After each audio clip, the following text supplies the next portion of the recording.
don't I know you, sir? Don't believe so. I haven't been here in many years. Name's Silas Greaves. Silas Greaves? The bounty hunter? Used to be. Ah, what are you doing here in Abilene? Just passing through. Got a little business to take care of. Well, sir, it would be an honor if you would allow me to buy you a beer.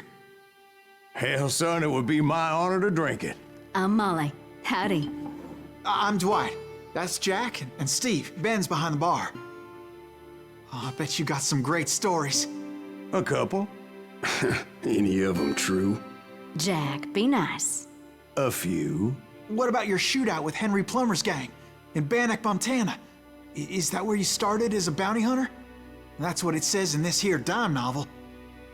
Don't believe everything you read in them dime novels, boy. First man I hunted was back when I was riding with Billy the Kid. You knew Billy the Kid? Damn right. That scrawny son of a bitch had no fear. Wouldn't back down for nobody. I heard he collected the 10 stars off any crooked lawmen who crossed him. It was a war, boy. The Lincoln County War. And Billy promised his regulators would take the life of every bastard who helped bushwhack John Tunstall.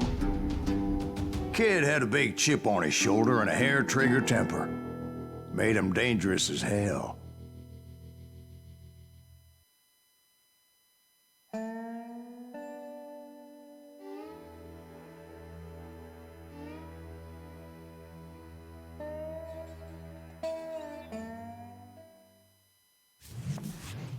It was about 30 years ago. Billy was hiding out in an abandoned farm near Stinking Springs. I threw in with the kid because the man I had sworn vengeance on was riding with Billy's enemies. But before I tell you why I want that sumbitch dead, let me tell you what happened that day. I was heading back to the hideout when suddenly I had this funny feeling. Funny, ha-ha? No, Steve. The other kind of funny.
Stay here to keep an eye on the road. That's not fair. We're missing all the fun.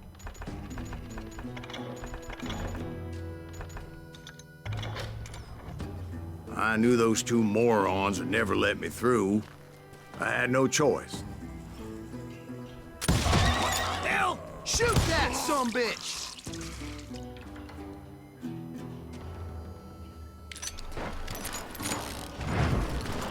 Was it Pat Garrett's posse? Oh, yeah. I heard the shots and I knew I had to move fast.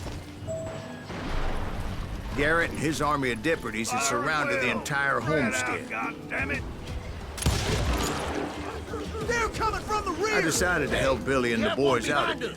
Stay on it! So that's just what I did.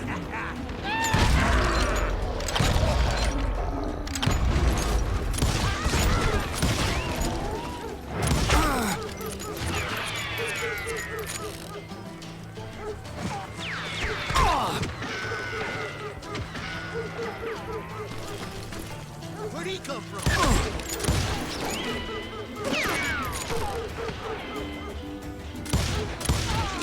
As the governor of New Mexico was paying for the kid's apprehension, Garrett was able to hire every gun hand in Lincoln County.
Garrett's men were running around like a bunch of chickens with their heads Let's cut get these off. some bitches running.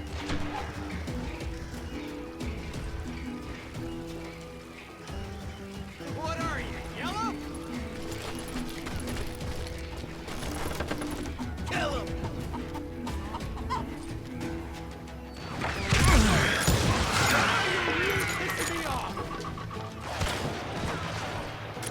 I'm putting you down.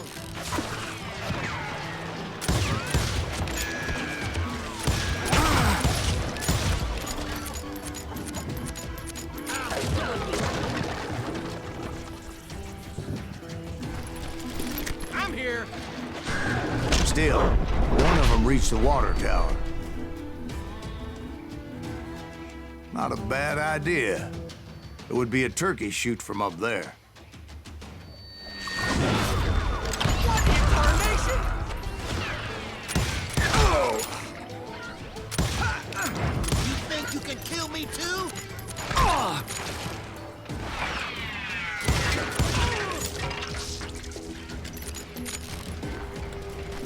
Luckily, these shooters Garrett hired weren't the sharpest tools in the shed. The right position is very important. Personally, I prefer to be on top. Oh, you do you? Indeed, darling. But where was I? Oh, yeah.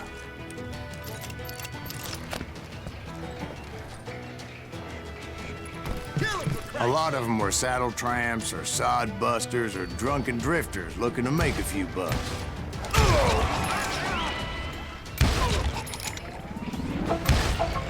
He can't take us all on.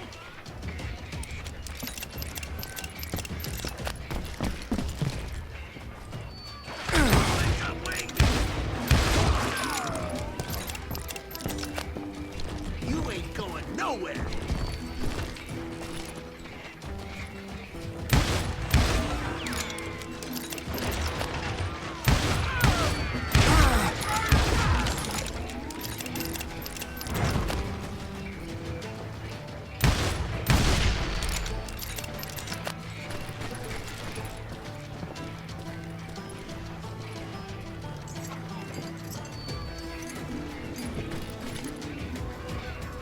Then, I heard a friendly voice yelling at me from the window. Back door! We'll cover you! Try aiming, you idiots. Truth be told, things weren't much better behind the house. Watch your flank! Where'd he come from?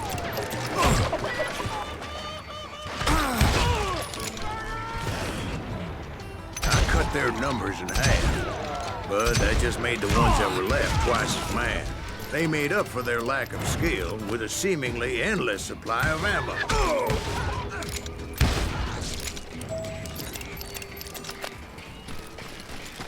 It was a bit of a slog, but I finally fought my way around the back of the house.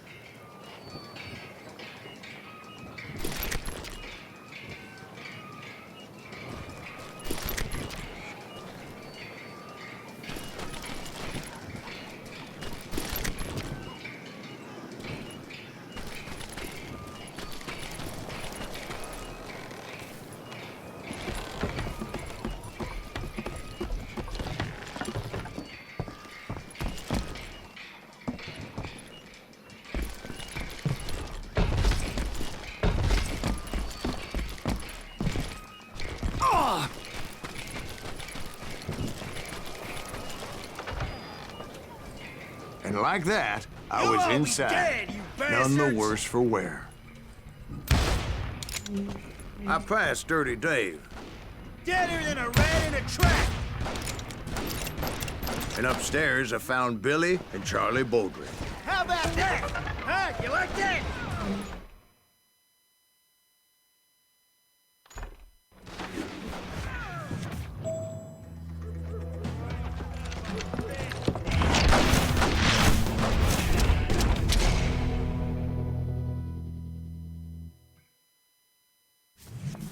Billy looked at me and said, "About time, amigo.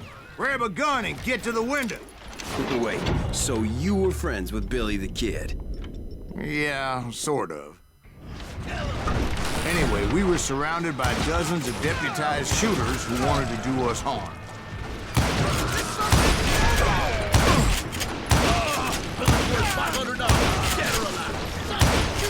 I'm telling you, Garrett's men were dropping like flies, but they just kept on coming. I think I got one!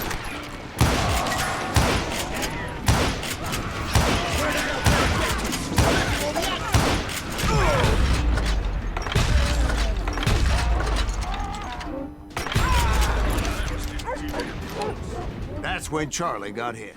"They're catching us in a crossfire," shouted Billy. "Get to the other side!"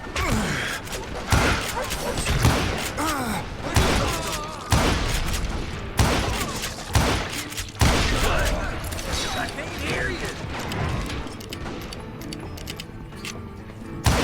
Kill him!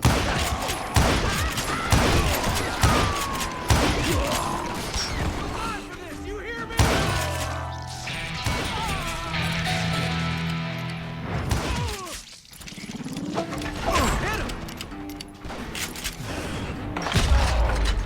I don't know how many of those cocksuckers I personally put down, but it was pretty clear, even to Billy, that maybe discretion was the better part of valor. What's that mean? It means that it was time to cut and run. "They got a Gatling," Billy shouted. "Get the horses and bring them round back. I'll draw their attention."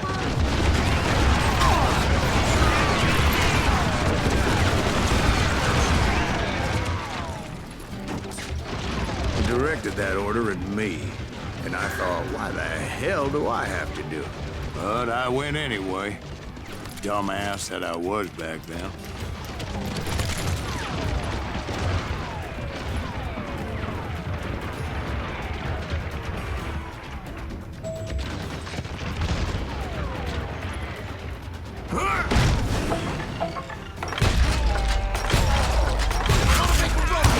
Those poor sons of bitches are done for! Many would have fled in my place. But I had that false sense of invincibility that many young men have. Like Jack here. What are you saying, old man? Jack, he's just joshing with you. Yeah, he better be. Mr. Greaves, please continue. Please, call me Silas, ma'am. Now, where was I? You were heading for the barn. Gonna make you bleed!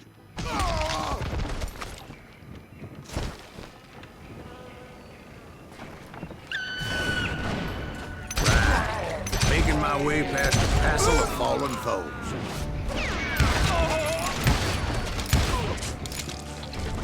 Let's just do this!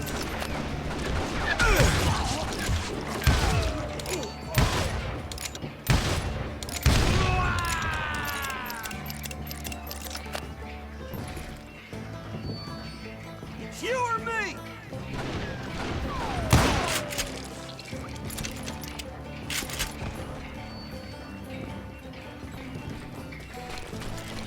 Sounds like Garrett hired a whole regiment of hired guns.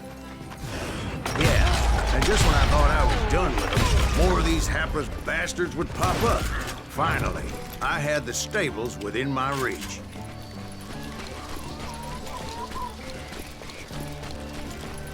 And that's when I met Sheriff Pat Garrett. I read that you went toe-to-toe with him, sir. That backstabbing bastard with that tacked-on tin star.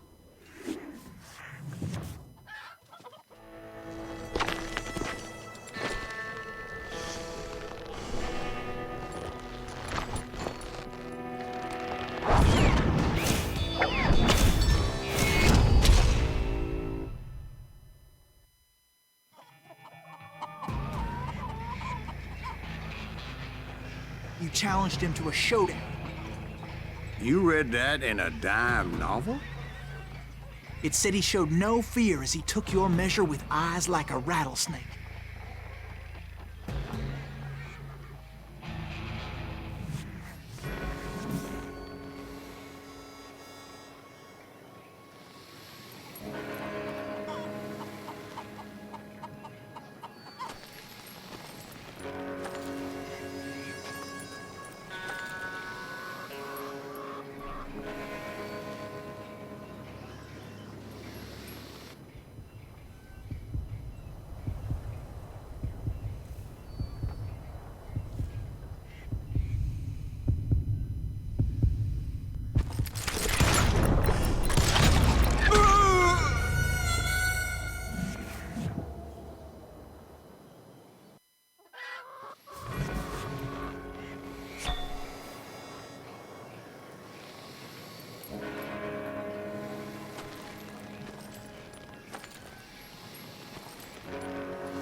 killed him. In a fair fight. Is that what that penny dreadful said? No, boy. That ain't what I meant when I said I met Pat Garrett. So let me start again. I finally reached those damn stables. And stepped inside, and last thing I heard was Garrett's voice. That's not Billy. And go on. How did it end? And, boy, that was just the beginning.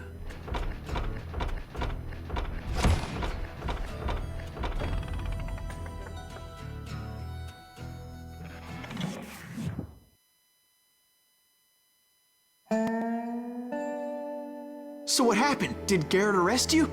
Yeah, after I came to, the bastard had clocked me with his Colt.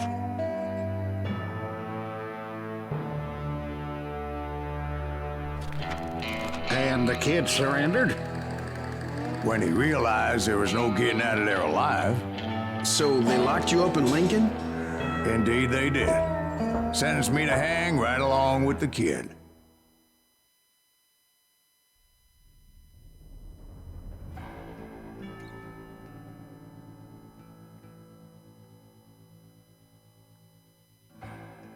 It's important to know that I was only riding with Billy so I could find the bastard I was after.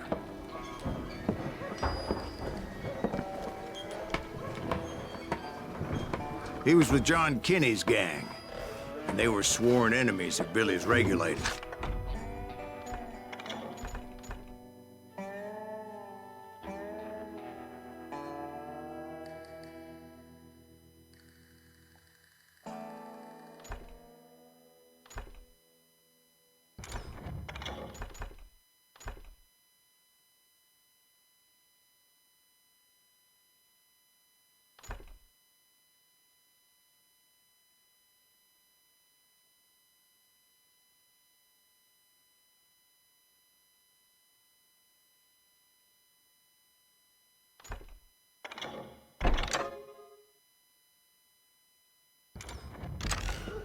Why were you after him?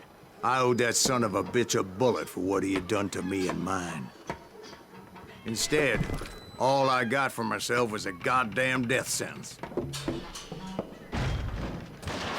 Luckily, it was right around then that I heard Billy make his move. He shot Jim Bell and a few other guards as he made his getaway. Later, they wrote that some lady friend planted a pistol for him in the privy. What the papers didn't say is that Billy helped me escape, too.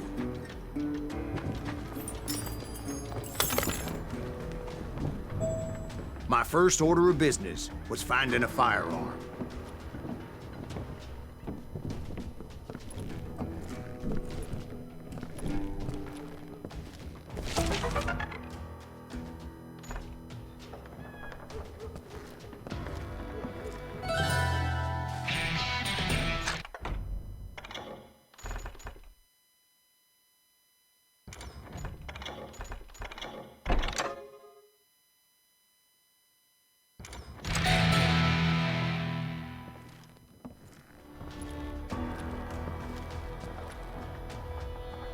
Luckily, I located Deputy Bob Ollinger's mean-ass shotgun.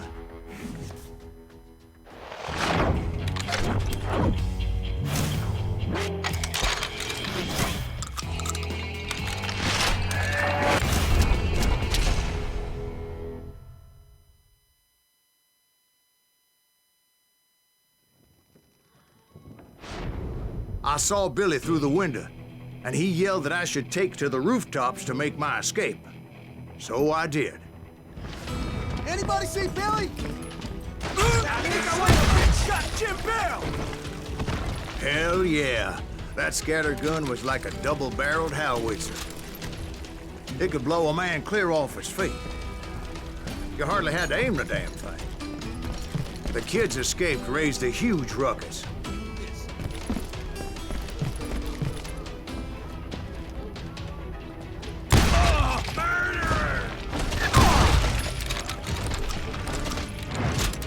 Guards were everywhere looking for him. Can't let the kid get away! Anybody see him?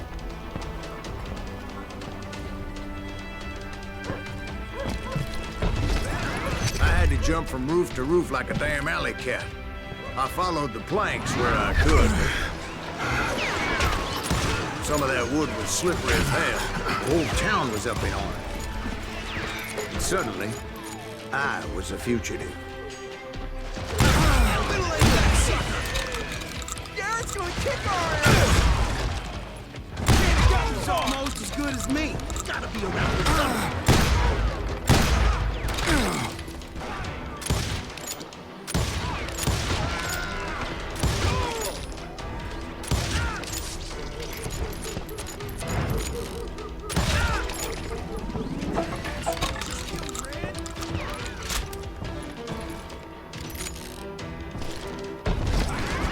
Broke out of jail.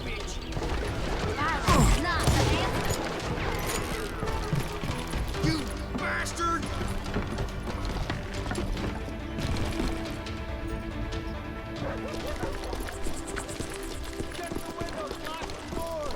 So that bastard you were after, what did he do? He did me and my family a grievous harm. But I knew if I was ever gonna find him, I would need to get my ever-loving ass out of there. I tried to be stealthy and sneak my way past. This town doesn't have a moment's peace.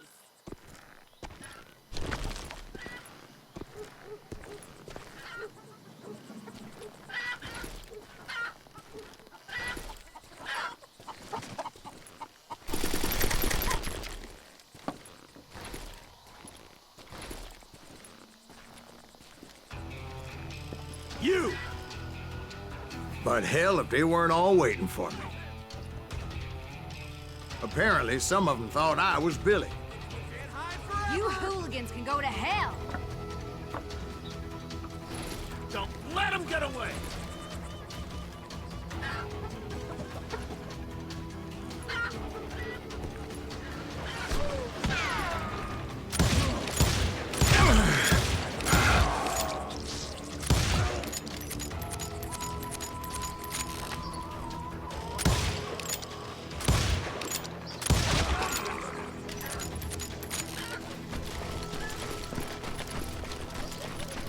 Let's do this! Town somewhere. See, me and the kid shared a certain similarity in build and color. I was just glad I had Deputy Bob's mean-ass shotgun. Get out of here!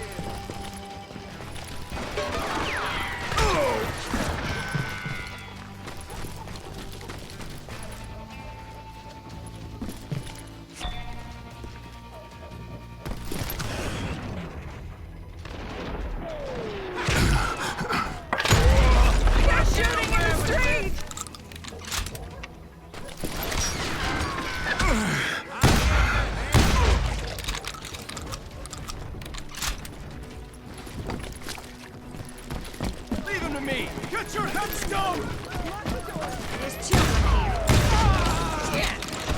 So much lead was whizzing by my head, it was like everyone in Lincoln wanted to put me in the ground. I knew I needed to find a horse. Though I never did have a great fondness for those four-legged grass eaters. Smelly, sweaty, ungrateful beasts. We prize them too high, if you ask me. We're gonna be a deep pit if that gets back.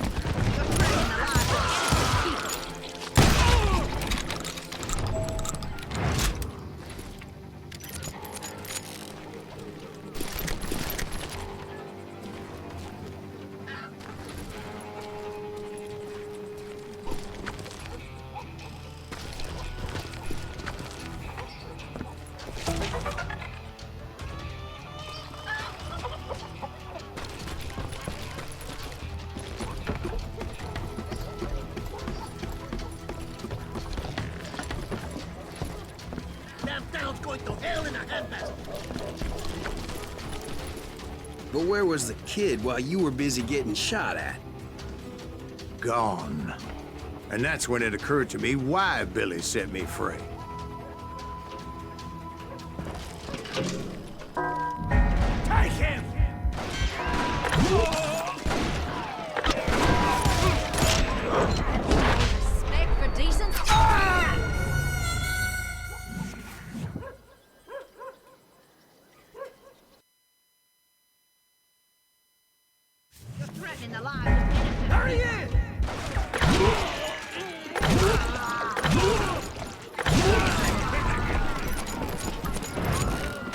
so I could be a hapless decoy and draw attention while he snuck out of town.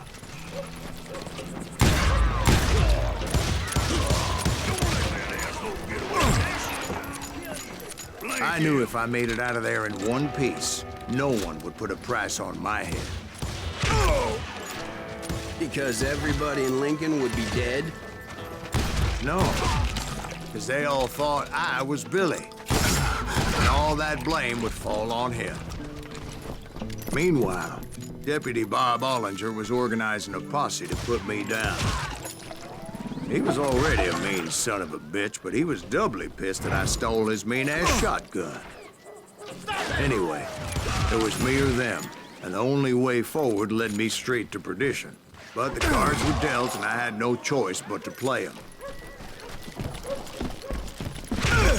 Give it up! Get the women on the street! On yourself! How the hell did he get away?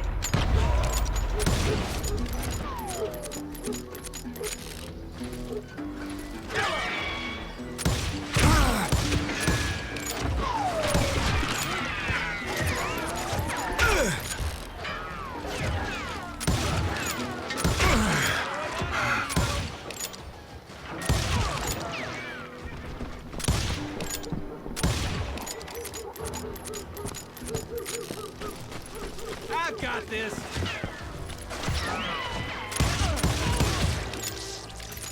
We're gonna...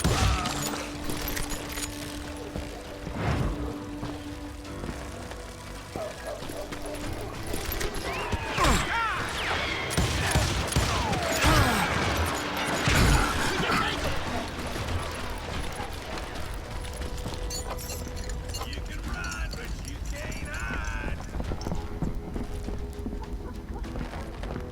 Don't let him get away!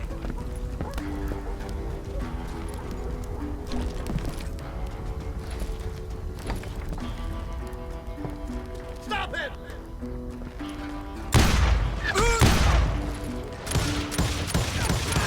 I'm like scared! Kill him! Finally, I found what I was looking for. The stables on the edge of town.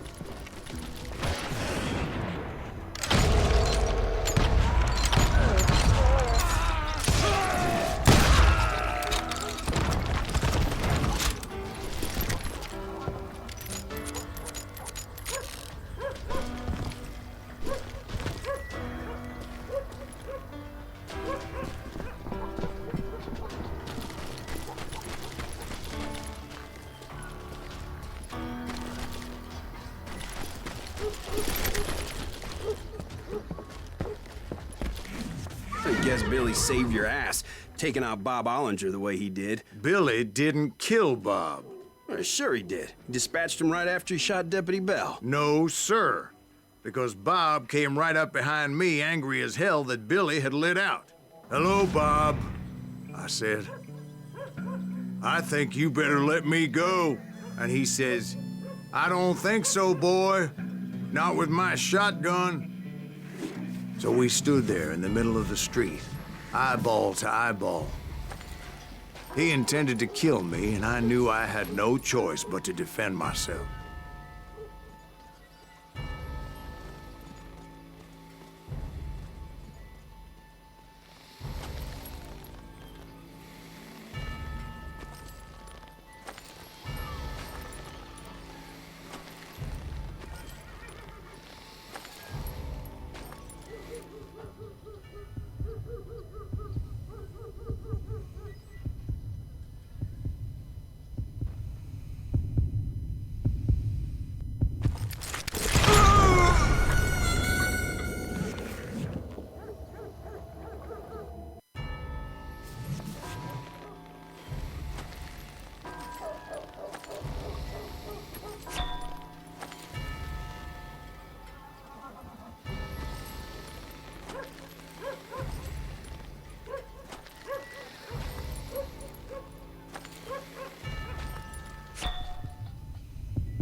I killed him in a fair fight. Everybody saw I had no damn choice. Well, Lincoln got a mite depopulated that day. Pat Garrett gunned down Billy 3 months later, so his escape was all for naught anyway.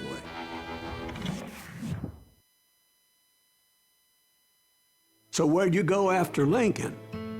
Mexico. Until I realized nobody was looking for me. I ended up taking a job at the Rurales. The Mexican Rurales? I was hired to help them track down the cowboys.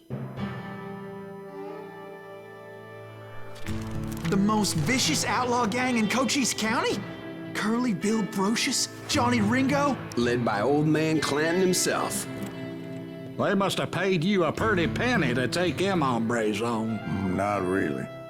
But truth be told, I had my own reasons for going after those boys.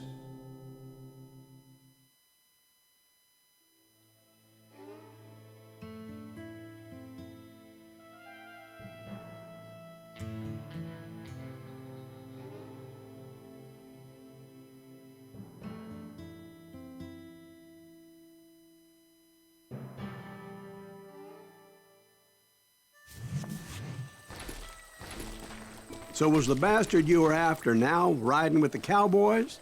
Roscoe Bob Bryant was his name. Oh.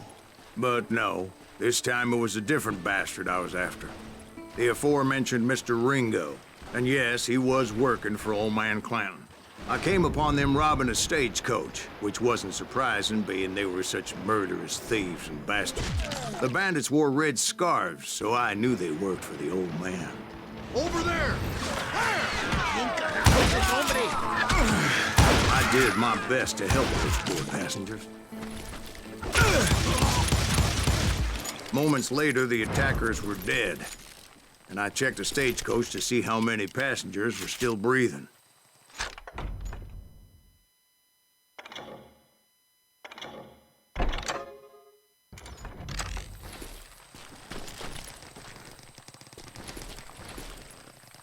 None.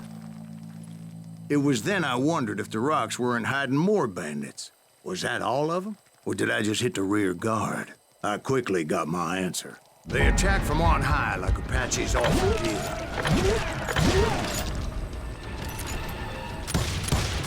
They would appear in great numbers from above and rain down lead on their hapless enemies' heads, making use of the high ground, whatever else they had. Yep, the Apaches always appeared out of nowhere, and there never seemed to be an end to it. Hold on. Were you attacked by Apaches? What happened to the cowboys? Did I say they were Apaches? I said Clanton's cowboys attacked me Apache style. I was in a pitched battle, but I was holding my own against an overwhelming enemy force. See, at the time, I was still pretty green and would often blunder into regrettable situations. But I just kept shooting at anything I could see up in those damn rocks. I didn't see Ringo, but I knew he was with the cowboys. He and Roscoe Bob had done me a dreadful wrong, and I was determined to have my revenge. But to get to Ringo, I knew I'd have to fight my way past these other assholes first.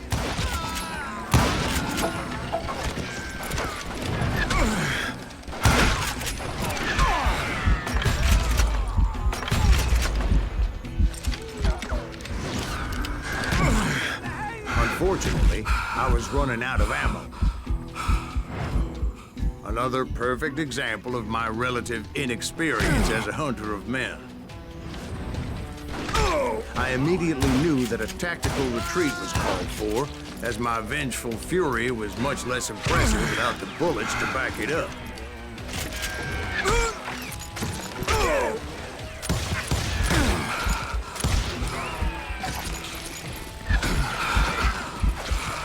Finally, they managed to corner me. Trapped as I was, the odds of my survival seemed pretty slim. Luckily, serendipity was on my side as I suddenly spotted a way out of my predicament.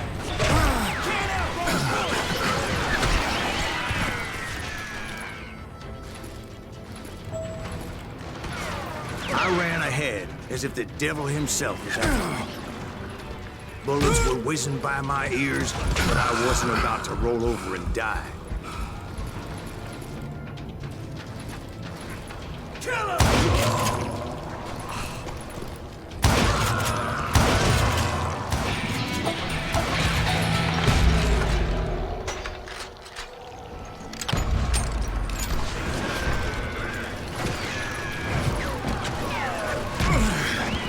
I just kept running like there was no tomorrow. Because there wouldn't be if Clanton and his men caught up with me. As I was scurrying around those caves, I thought, what was I thinking? Going up against a gang like this.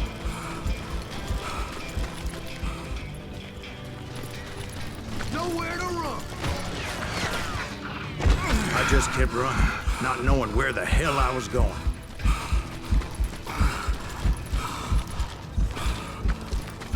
You're mine.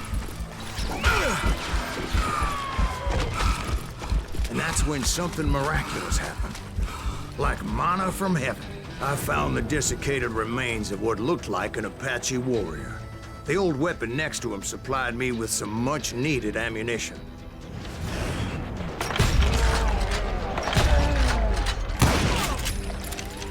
Bat Masterson once told me it was more important to be lucky than good, and he would know.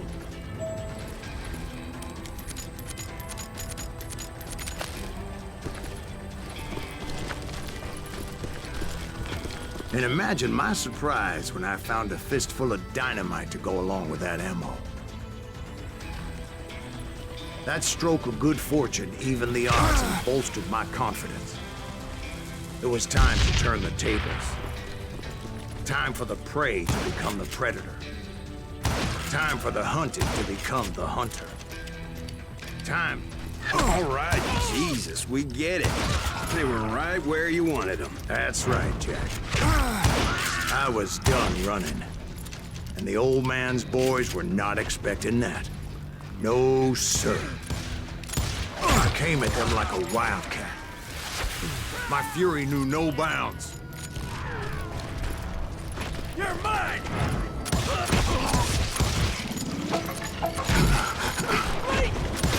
It was finally time for that old man to pay for his sins.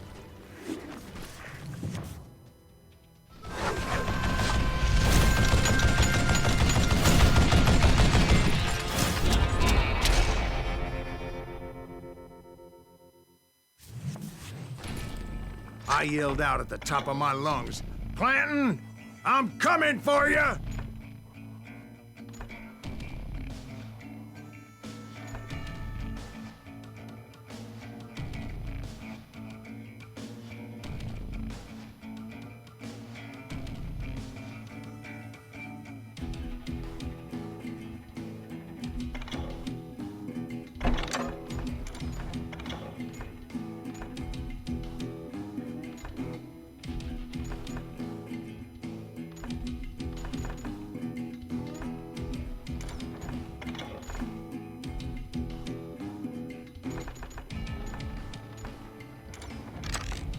A little stealth might have made more sense, to be perfectly honest.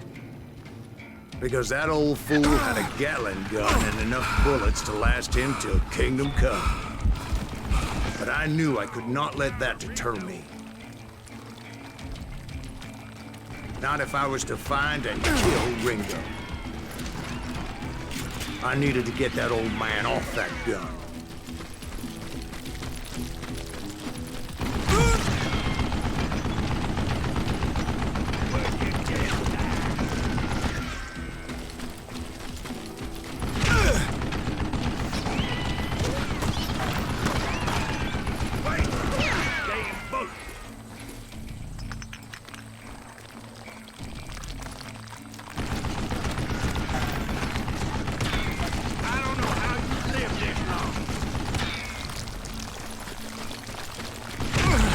Most everyone thought it was the Ruales who had come up against him in Guadalupe Canyon.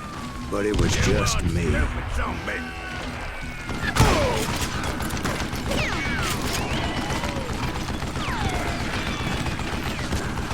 I gotta reload again?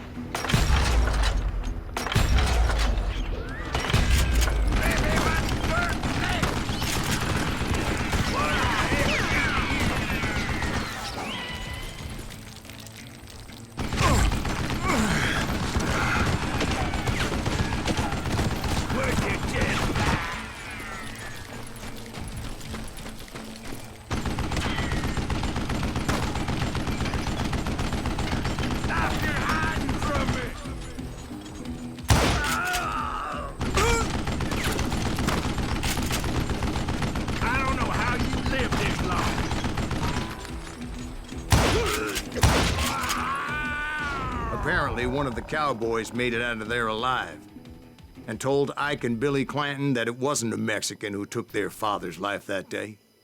They just assumed it was one of the Earps, and that little misunderstanding eventually led to that legendary gunfight at the OK Corral.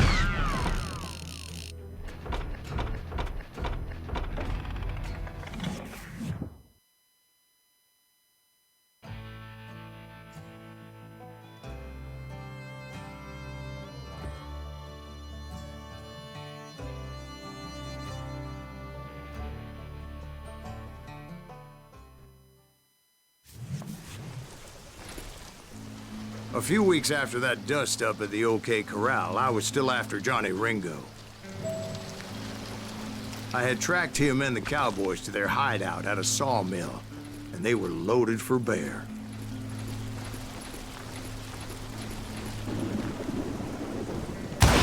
So, what exactly did Johnny Ringo do to piss you off? Well, him and that other bastard. Roscoe Bob Bryant? Yep. They both deserve to die, and I promise I'll tell you why. But first I need to tell you about the Cowboys' new boss, Curly Bill Brocious. Herb's coming! Get ready, boys.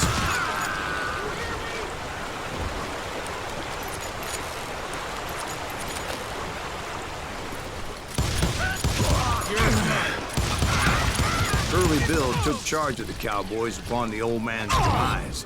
And after that gunfight at the OK Corral, the Clantons wanted revenge. Stupid son of a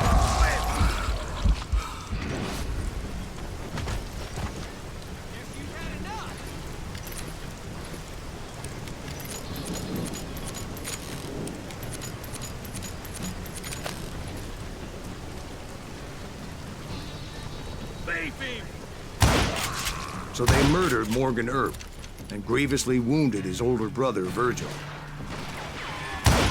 He's out of his mind!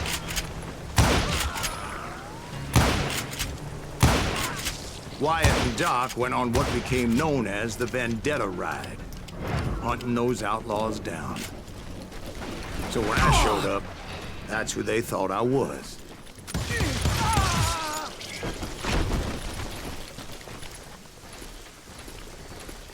Come at you, yellow! That's it for you.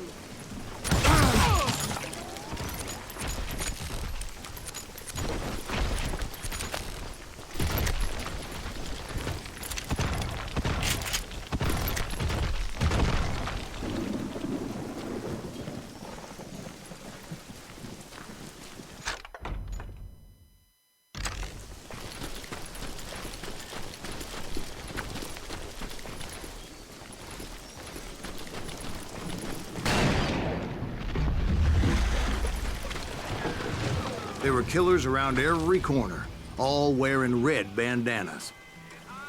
That's how the cowboys identified each other. And I was beginning to wish I had one myself.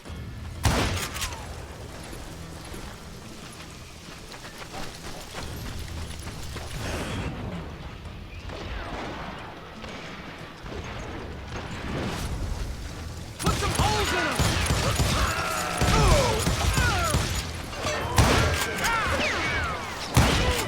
But I wasn't about to let Ringo walk away unscathed. And that's what drove me forward. They say that Ringo was infernally fast. I hardly saw anyone faster, boy. Certainly not Wyatt Earp. That man was all hat and no cap. Earp wasn't much of a match for him, but Doc Holliday might have taken it. That lunger should have kept his nose out of it. They never charged anyone for the murder of Morgan Earp. But everybody knew that Curly shot him in the back. That was common knowledge. Yeah, maybe so. But Ringo had nothing to do with it. He was just being loyal to a friend. Is that what you call it? Being loyal? Well, to get to that loyal friend, I had to pass by some buzzsaws as big as a man.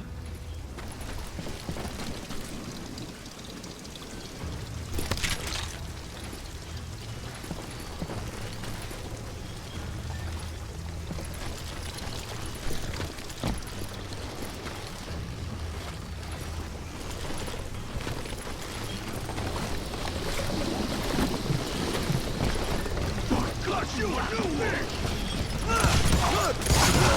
Gonna cut you a new smile!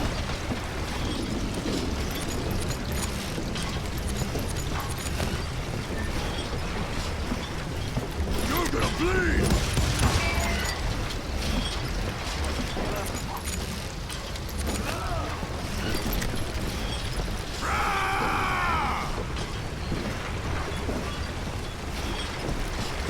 This is gonna hurt! Come here! Die! Excuse me, sir. I have a question. What's that, Dwight? After old man Clanton died, why didn't his son take over the Cowboys? Because Ike Clanton was dumber than a box of rocks and a yellow belly to boot. Now, where was I? Taking down the entire cowboy gang single-handed. Indeed I was, Jack.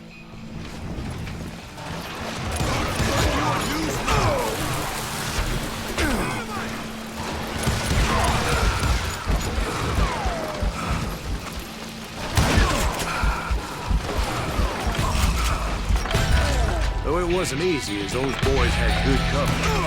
You're gonna bleed!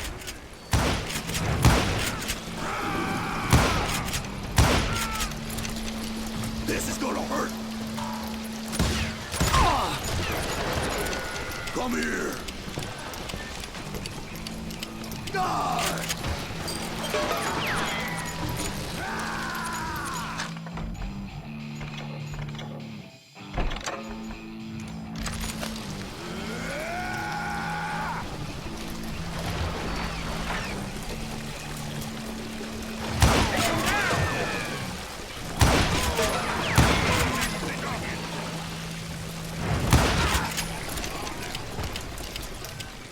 Gonna cut you a new smile!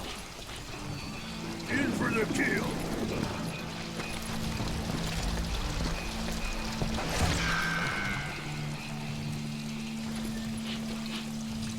Boy, you are shit out of luck! Oh!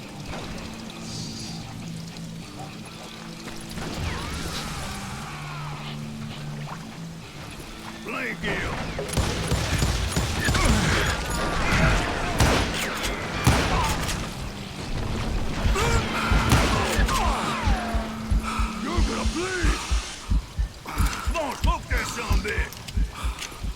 This is gonna hurt! Keep shooting! I don't mind! There he is! Dynamite! Come here! There were carts everywhere, piles of lumber, and God knows what else for people to hide behind. That really was one hell of a sawmill. Quite an impressive operation.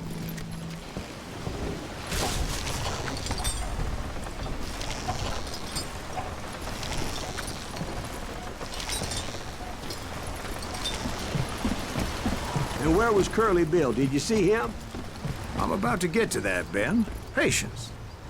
I'm painting a picture here. There was this beautiful waterfall and a crystal clear stream that led to a verdant valley that was truly... Consider your picture painted. What happened next? Well, finally the bastards that were still alive made a last stand.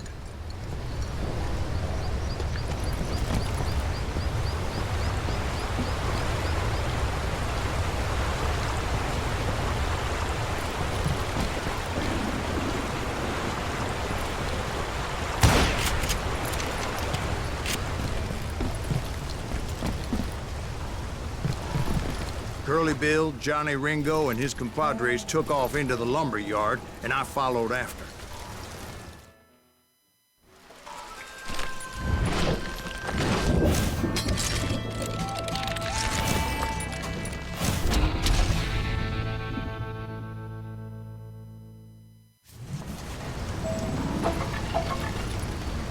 Are you saying they ran? Cowardice was not in Ringo nor Curly Bill's nature. No, sir. I never said they were running scared. They just wanted me out in the open. Time to dance with the devil! Listen, you worker! Quieter! Did you see the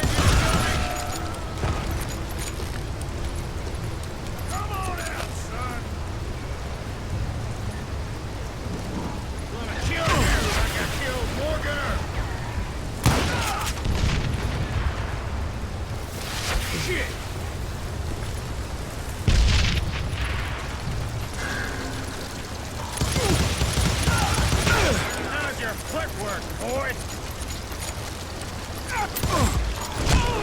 Kill that murderous cocksucker!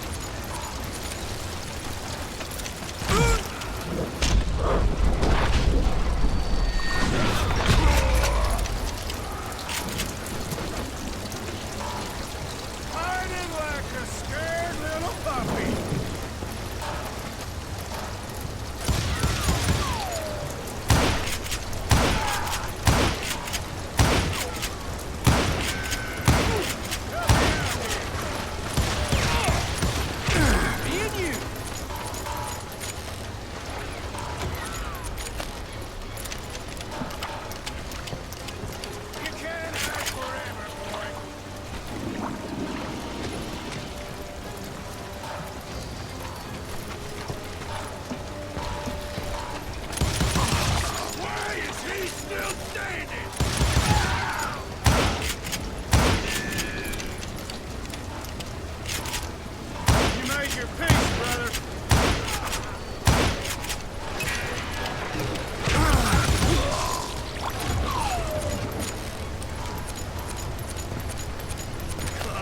Come out wherever you are!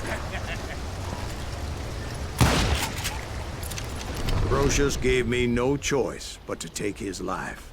But Ringo was nowhere to be found.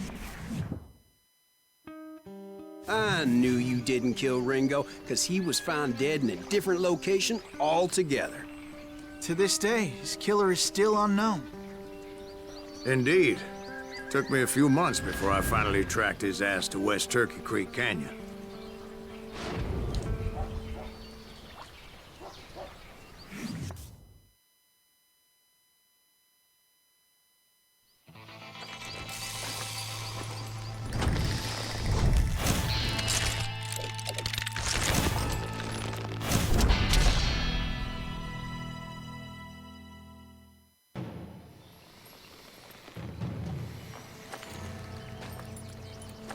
That's incredible, sir. I always thought that Doc Holliday was the one that killed him.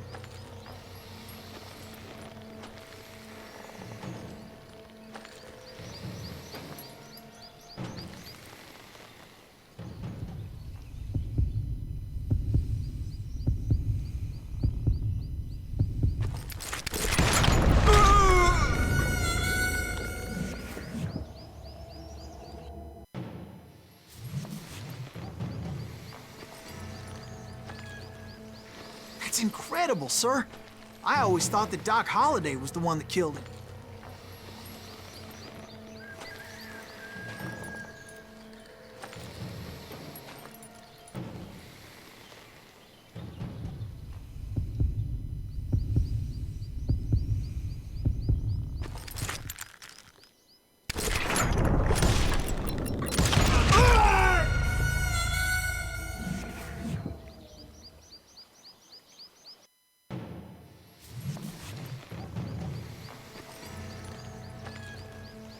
That's incredible, sir. I always thought that Doc Holliday was the one that killed him.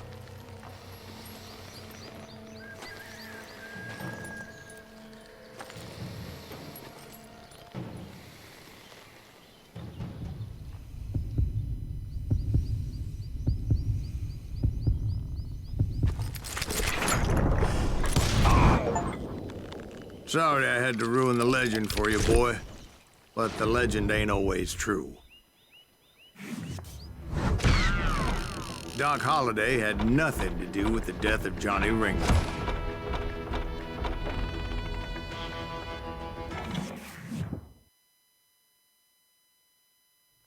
I was paid a healthy bounty for Ringo and Curly Bill, and realized there was real money to be made. That's why I went after Henry Plummer.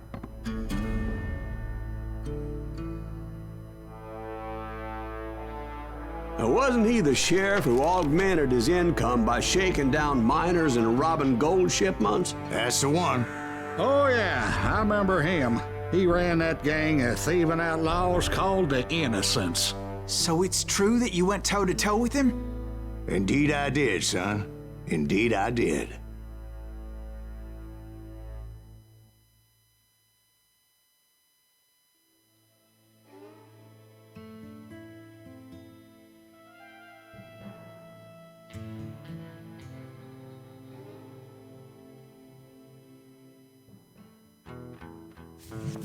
I knew I needed resources if I was going to track down Roscoe Bob Bryant, and hunting Plummer looked like a good way to get rich quick. As the local vigilantes exposed him as the leader of the bandits, and put a generous price on his head. Plummer rallied his gang to plunder one last gold mine before making their escape, and that's where I thought I'd find him.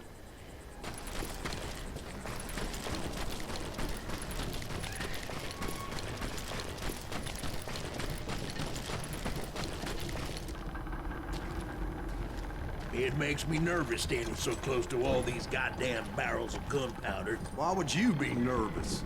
No one has the cojones to come after us. As my late father pointed out to me more than once, God made men, but Samuel Colt made them equal.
I knew that dynamite wasn't mine, so I decided the polite thing would be to return it. It was the biggest gold rush since Sutter's Mill in '48.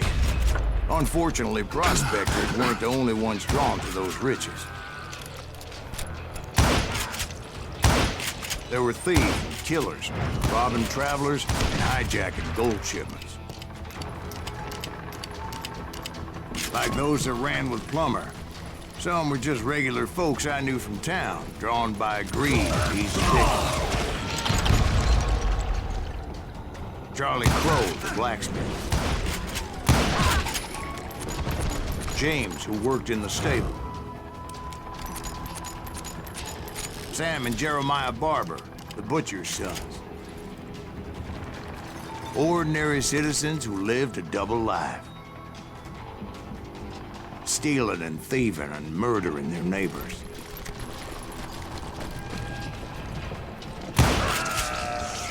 Of course, the rest were veterans of the Civil War.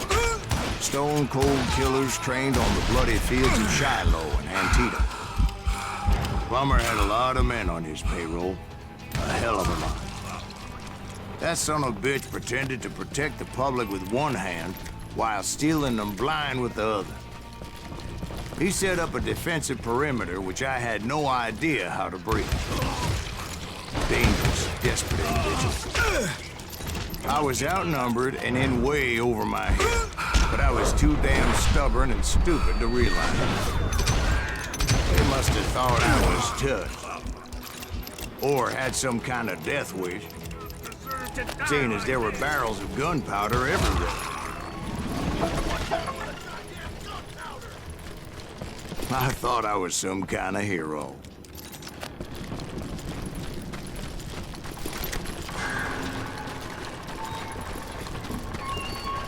I finally made it past and headed on to meet my destiny.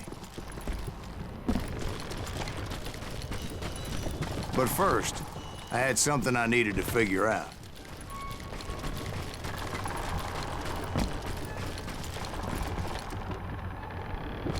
I had a few ideas on how to get into that mine, but once I made my decision, I knew there was no turning back.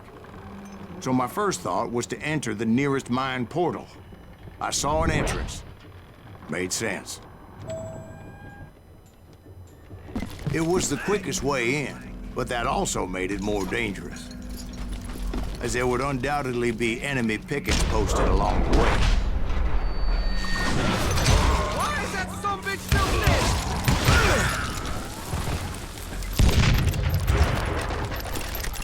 Show yourself, coward!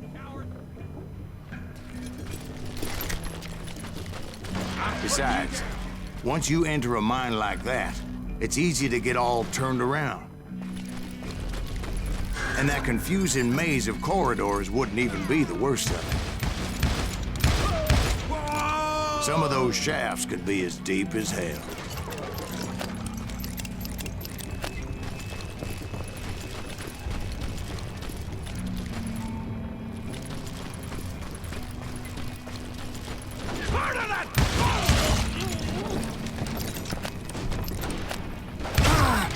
A single stumble or misstep can easily end in a deadly plunge to oblivion. Time to blow your shit up. Quick reflexes often make up for a lack of common sense. Luckily, I was never one to be easily bushwhacked. I would just need to be careful not to blow myself to kingdom come. With all that gunpowder and dynamite everywhere, a body has to know what he's shooting. One wrong bullet could have turned that mine into a dad-blasted tomb.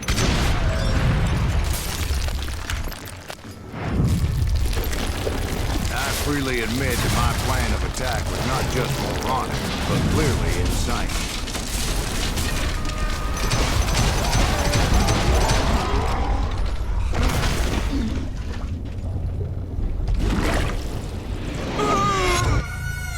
It's a good thing that I abandoned that ridiculous plan before I even tried it. Instead, I spotted a ladder, a way into the mine from the opposite side.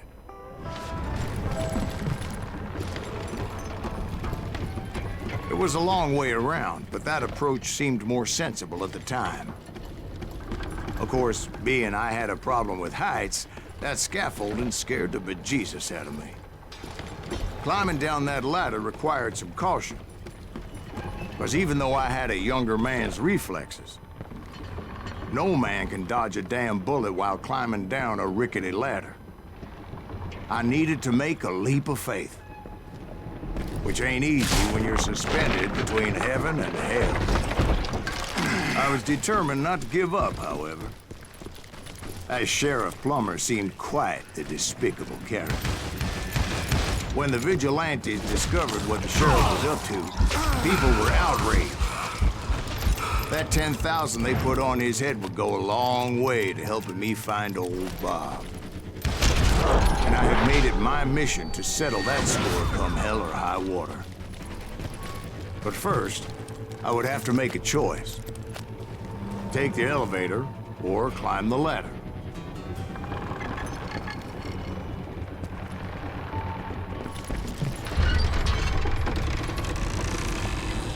I picked the more convenient and more dangerous route.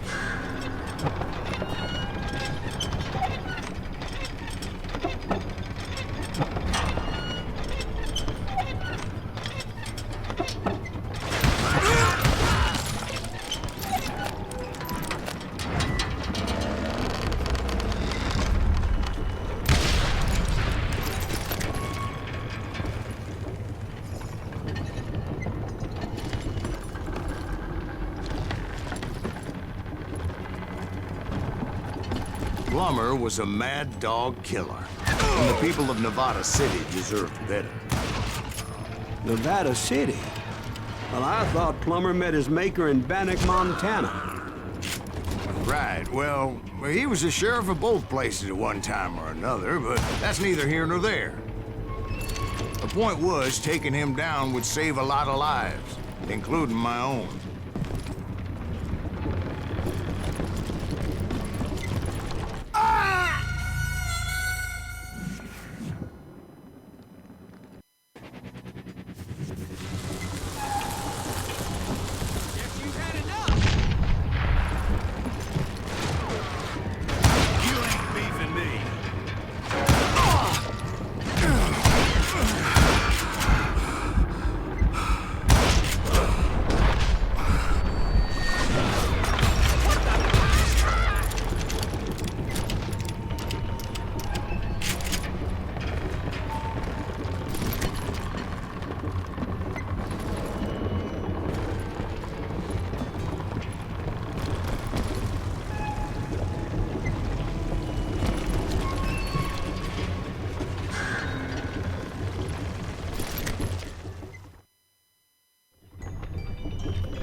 They're gonna bury you! Well, in a million this pieces! Day is just getting worse and worse for you! Hey! Henry Plummer was clearly unhinged, and I could see right away that this was gonna take some doing.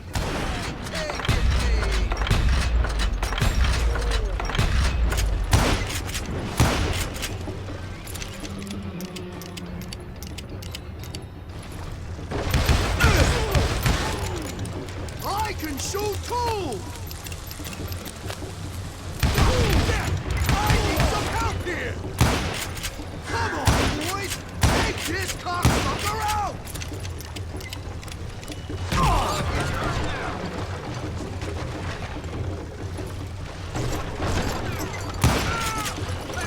Shoot!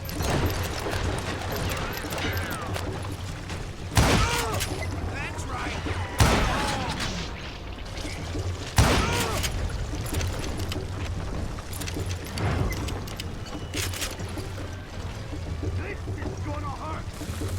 You can shoot, but can you aim?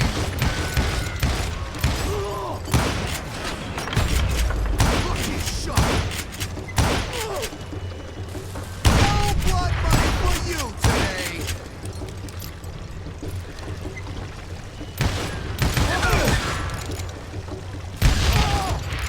I'm putting you down.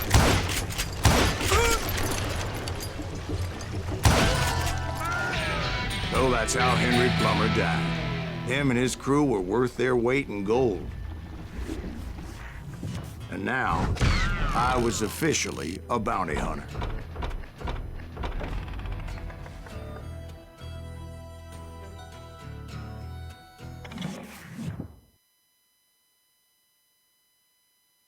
So, did you finally go after that Bob feller? Well, I heard word he was in Kansas with John Wesley Hardin. So that's where I went. Where in Kansas? Abilene. Why do you ask, Ben? No reason. Was Hardin as fast as Ringo? Ringo was fast, but John Wesley was as fast as the devil himself.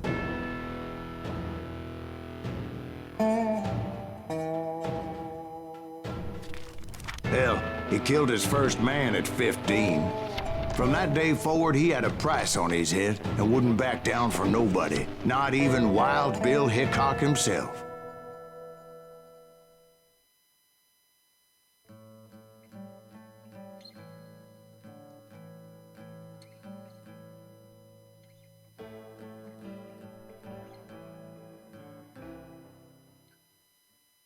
I dodged death many a time, and that night in Abilene was no different.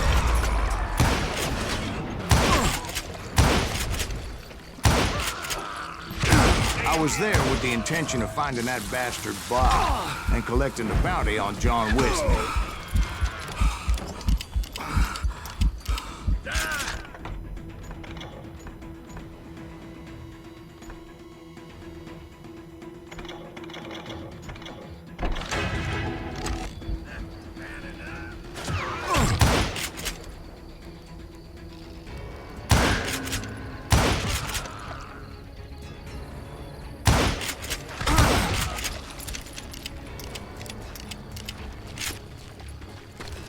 I thought the Texas Rangers got Hardin.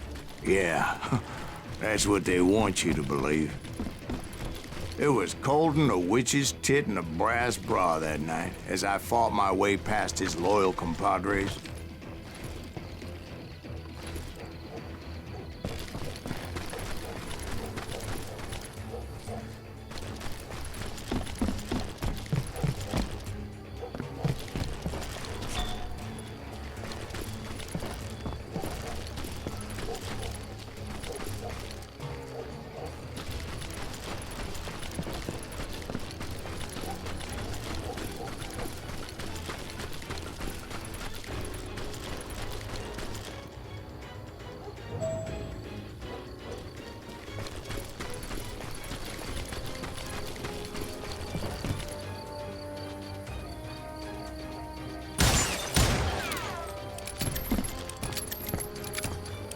To the very same saloon we're sitting in today. Look around and imagine this place painted in blood. Hardin was waiting for me, and...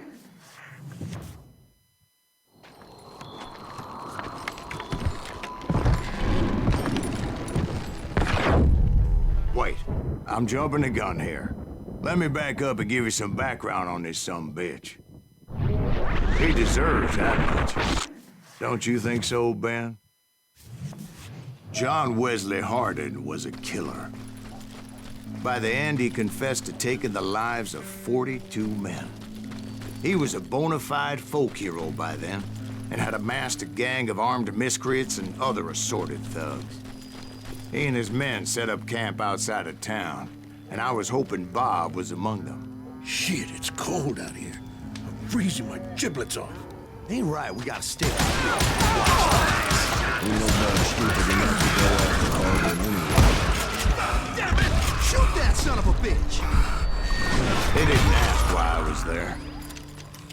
They knew. Most of them were wanted as well.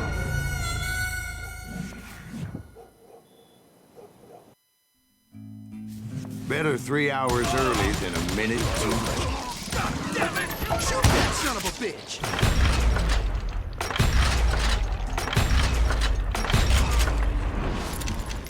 I had to spill a lot of blood to find out Hardin wasn't in that camp. He was carousing in town with his closest friends. Hardin's boys apparently didn't want me to reach the Bull's Head. Some were hightailing it into town to inform their jefe of my unwelcomed presence.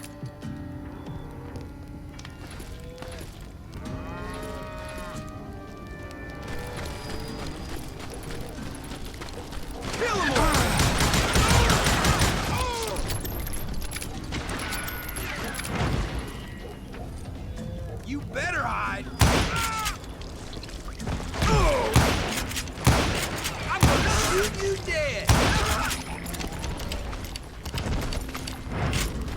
Tell Hardin someone's coming for him! Stop that sumbitch! Let the boys know we got another law dog.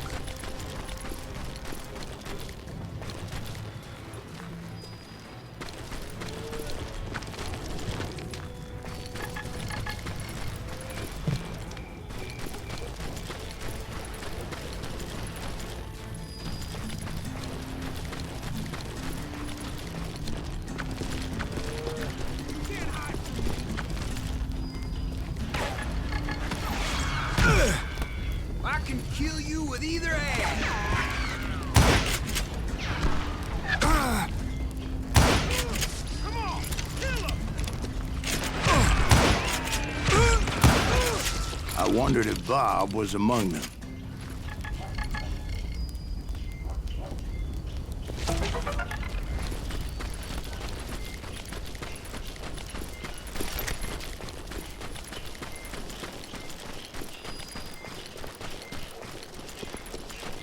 And I steeled myself for the fight ahead. For as good as I was, deep down I wondered if John Wesley wasn't just a little bit better. Before I could test my mettle against Hardin, however, I would first need to dispatch his cadre of hired killers. Most of these degenerates were beyond redemption, but John Wesley might have been a different story.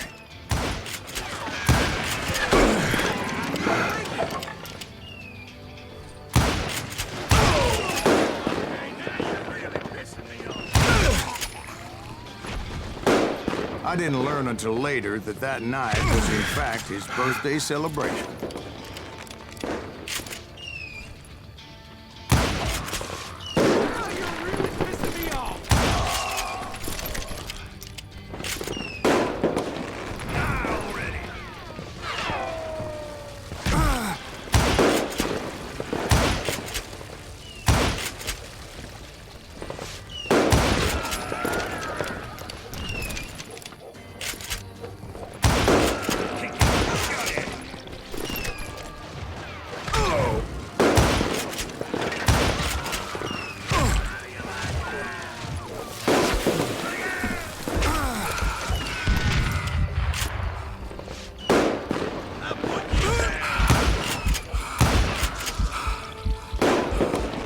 I think I already mentioned that I found Hardin in this very saloon.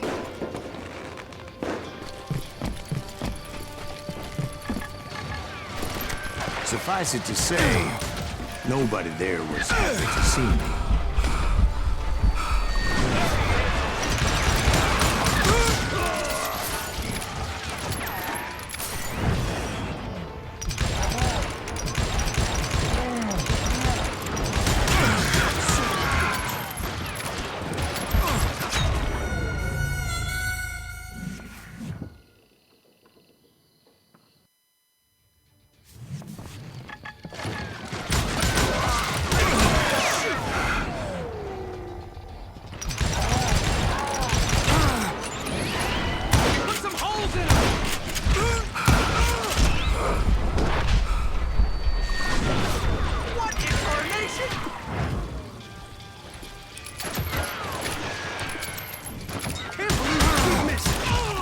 In fact, I felt a certain hostility. Oh, brother, I'm gonna make you fix that.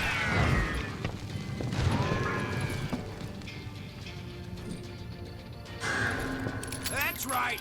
Run! That asshole just killed Red?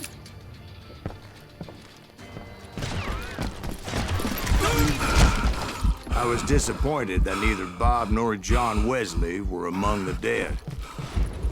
But that was short-lived, as a moment later I was facing down the fastest gun in the West.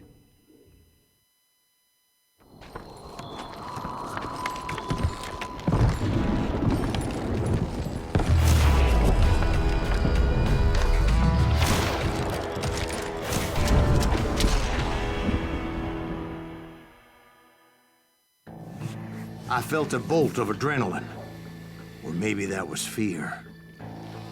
He was well known for his tricks, and I knew I'd need my own if I was ever to defeat him.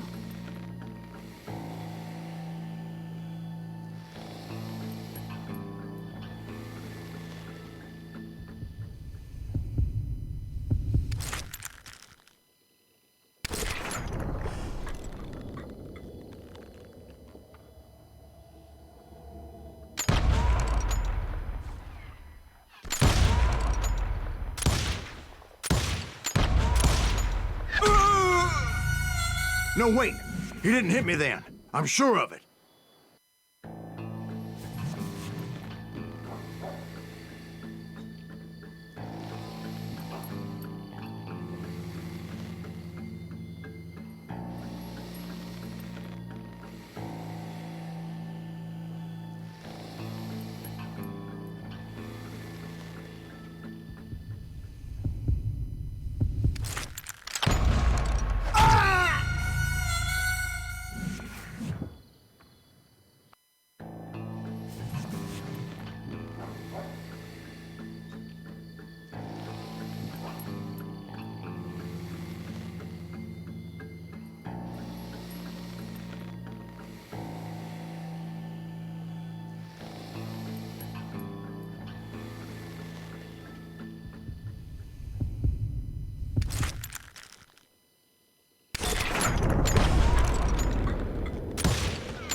That man was faster than greased lightning.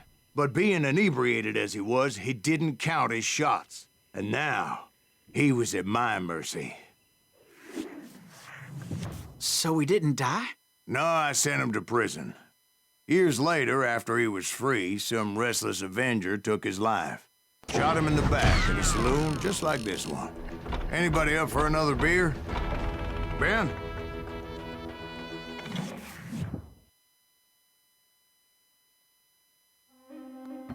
Thank you, darling. Yeah, some say revenge is a dish best served cold. So whatever happened to that Bob guy you were after? Personally, I'd like to hear some of your other adventures. Like, I don't know, do you ever go toe-to-toe with a red man?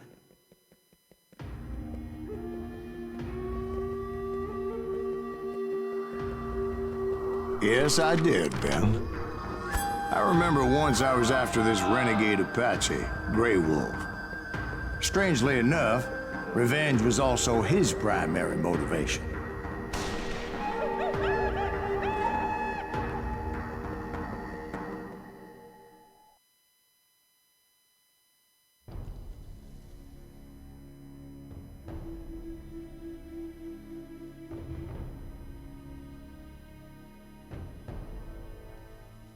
A bounty was put on Grey Wolf's head, and that's how I came to hunt him in the mountains. Mountains so high they tickled the nether regions of heaven.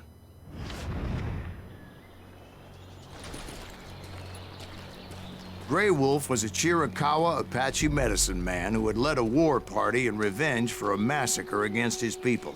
The U.S. Army had attacked his tribe during his daughter's sacred sunrise ceremony, and the slaughter was unspeakable. I understood his anger, as there's nothing more traumatic than seeing those you love die in a cruel and painful death. Right from the beginning, I couldn't shake the feeling that Grey Wolf was watching my every move. He led a band of young Apache warriors who wanted retribution and were more than willing to die for him.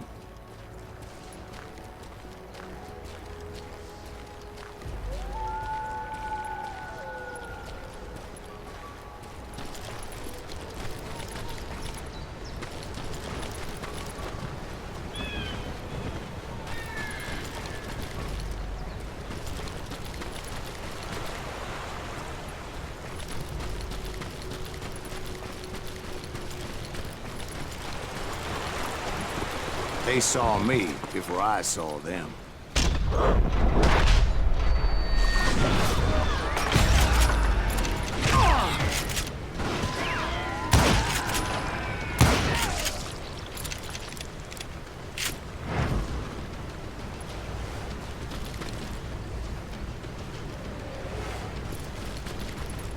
And it crossed my mind that maybe this wasn't such a good idea. But now that the shooting had started, there was no backing down.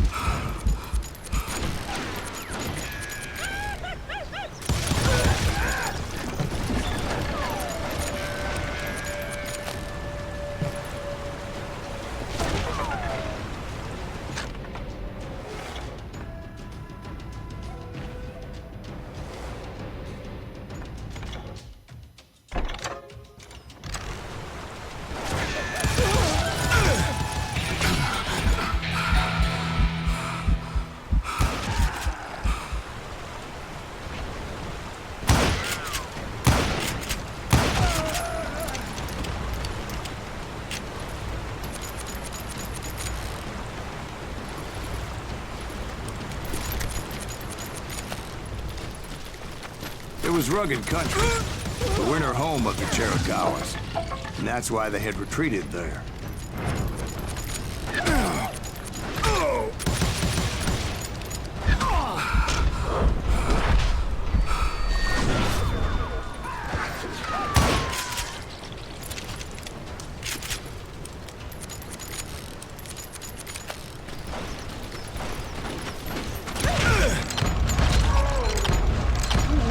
I admit to having some regrets about going after them the way I did.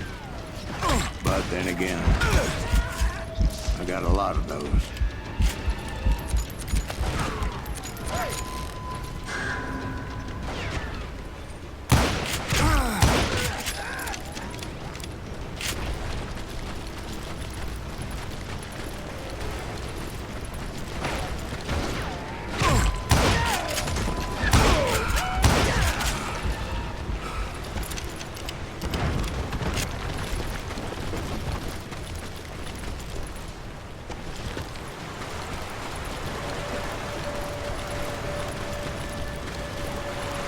Did you find Grey Wolf? Not at that moment, but I did find the entrance to their hideout.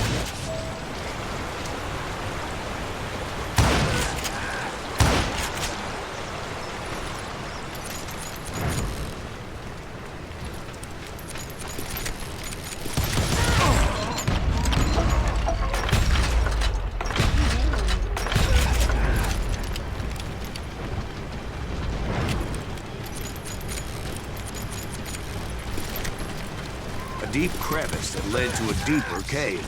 Don't tell me you went in there. Yeah, but it's not out of bravery so much as pure, angry cussedness.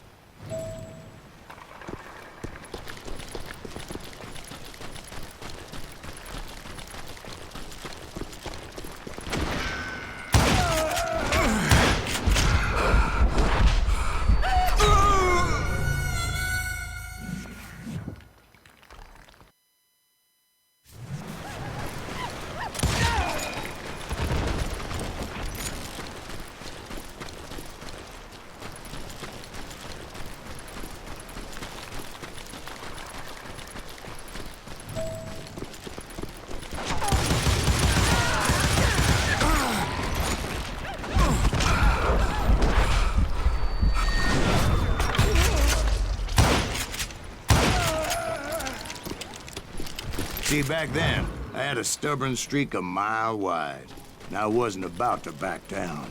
So it was like pitch black in there? Actually, it was pretty well lit, as they had torches on the walls.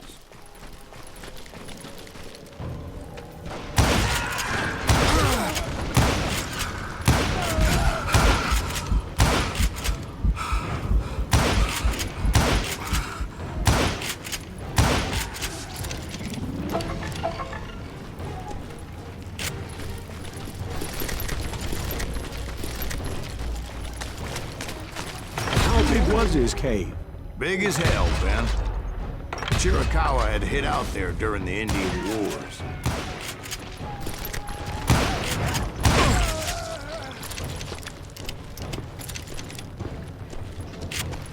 They thought it was haunted with the ghosts of those murdered by the horse soldiers. The cave was haunted with dead Indian ghosts? To be honest, I was more concerned with the live ones than the dead ones.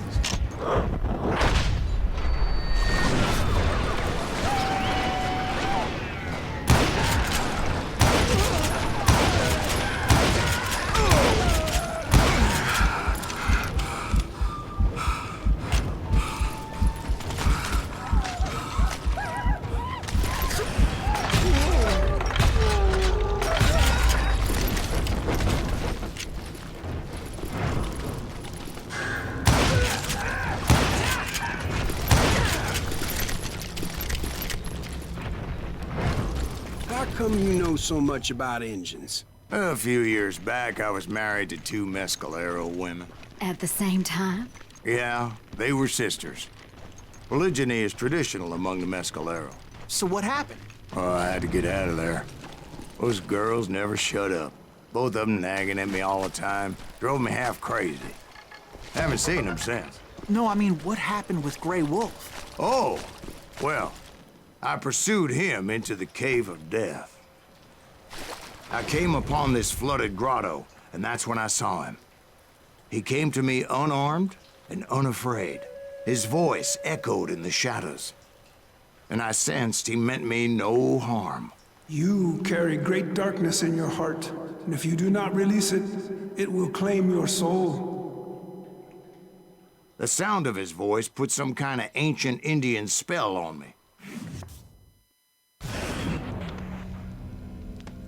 As his story unfolded in my mind, You will come to this place again and kill many more men, and the darkness will grow until it consumes everything that you are. The soul would have no rainbow if the eye had no tears. he said I was a great warrior, a coyote man, unequaled by any other pale-faced warrior, or something like that. The snakes will bite shadows of your past until a venom poisons your heart, and an echo of the song of the dead summons the spirits deep from within the mountains. I I didn't quite get what he was saying, but there was definitely snakes. And indeed, his warriors surrounded me and attacked me like hungry wolverines. They couldn't stop me, though, and Grey Wolf wasn't in the mood for idle talk.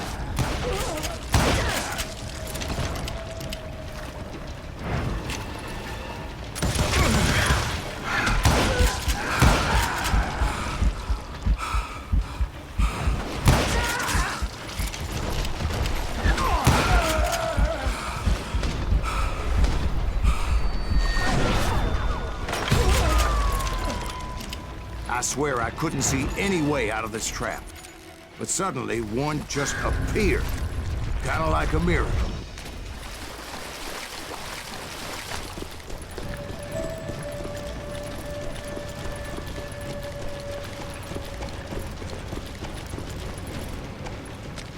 I felt like I would be lost in that damn cave forever. Finally, I found myself back outside, perched on the edge of a precipice overlooking a thundering whitewater river. To get where I was going required several leaps of faith, but no way in hell I was turning back.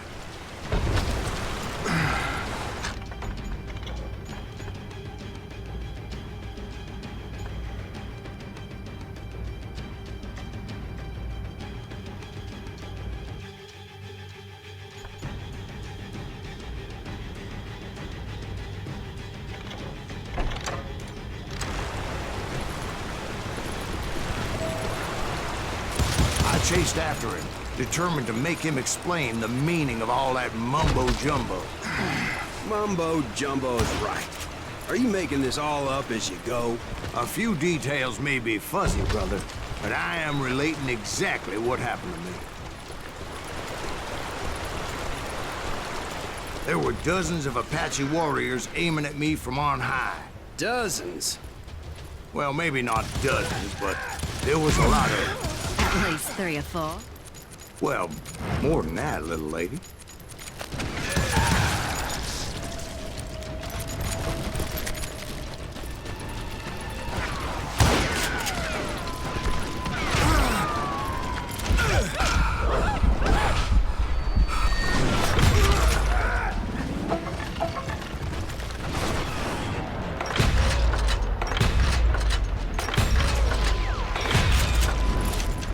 A steep climb up creek ahead of me and scrambled up those rocks like a mountain goat. I was determined to locate Grey Wolf and find out exactly what the hell he was trying to tell me. And wouldn't you know it, that crafty son of a bitch led me right into a trap. What kind of trap? Well, son, there had to be at least 100 Apaches surrounding me. 100? God be my witness. Oh, come on. Who are you kidding? Hey, I believe you. Come on, tell us how it ended. All right, but I'm not gonna drag this out. Where were we? You were surrounded by 100 Apache warriors. Well, I didn't take the time to count them exactly, but there were a lot of them.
And in the end, a path appeared before me that I had not seen before.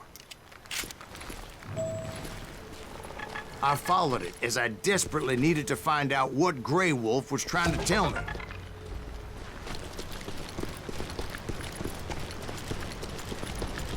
But it was like that son of a bitch disappeared into thin air.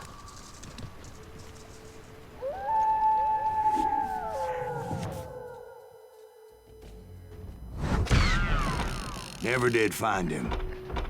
And never did collect my goddamn bounty.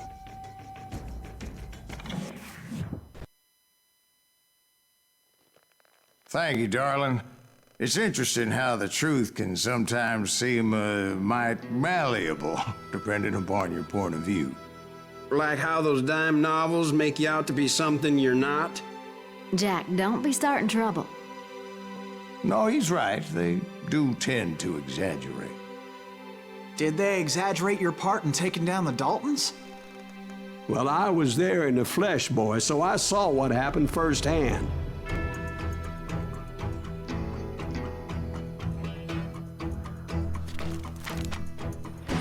Those Daltons were lawmen once, before they all went bad, robbing banks and trains clear across the territory. Until Coffeeville, of course. I was one of the citizens who took up arms that day. Fighting on the side of the right? I did my best, sir. We all did.